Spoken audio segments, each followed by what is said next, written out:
ఆధ్యాత్మిక మిత్రులకు నమస్కారం.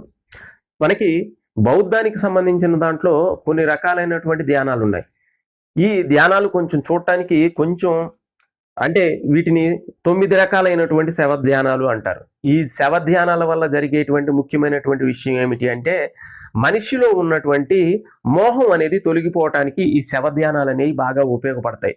నిజానికి ఒక మనిషి దీంట్లో ఒక వ్యక్తి చనిపోయినప్పుడు ఆ శవం దగ్గరికి వెళ్ళి మొదటి రోజు ఎలా ఉంది, రెండో రోజు ఎలా ఉంది, మూడో రోజు ఎలా ఉంది, అది ఎలాగ డీకంపోజ్ అయ్యేటువంటి స్టేట్ ఏదైతే ఉందో, నల్లగా ఉన్నటువంటి శరీరం, లేకపోతే ఉబ్బిపోయినటువంటి శరీరం, పురుగులు పడిపోయినటువంటి శరీరం, చాలా దుర్గంధం వచ్చేటువంటి శరీరాల దగ్గర వీళ్ళు ధ్యానం చేసి దాని యొక్క సత్యమైనటువంటి స్థితి, శరీరం అనేది మరణించిన తర్వాత దానికి కలిగేటువంటి నిజమైనటువంటి స్థితి కలిగినప్పుడు నిజానికి ఈ సాధన చేసేవాళ్ళు కూడా రేపు చనిపోయిన తర్వాత నా పరిస్థితి కూడా ఇదే కదా, ఇది సత్యమే, అందరూ అగ్రీ చేయాల్సిన విషయమే, జరిగేటువంటి పరిస్థితి ఇదే కదా అన్నప్పుడు శరీరానికి సంబంధించిన దాని మీద మనకున్నటువంటి అభిమానం, వ్యామోహం అనేటువంటి విషయాలన్నీ కూడా తొలగిపోతాయి.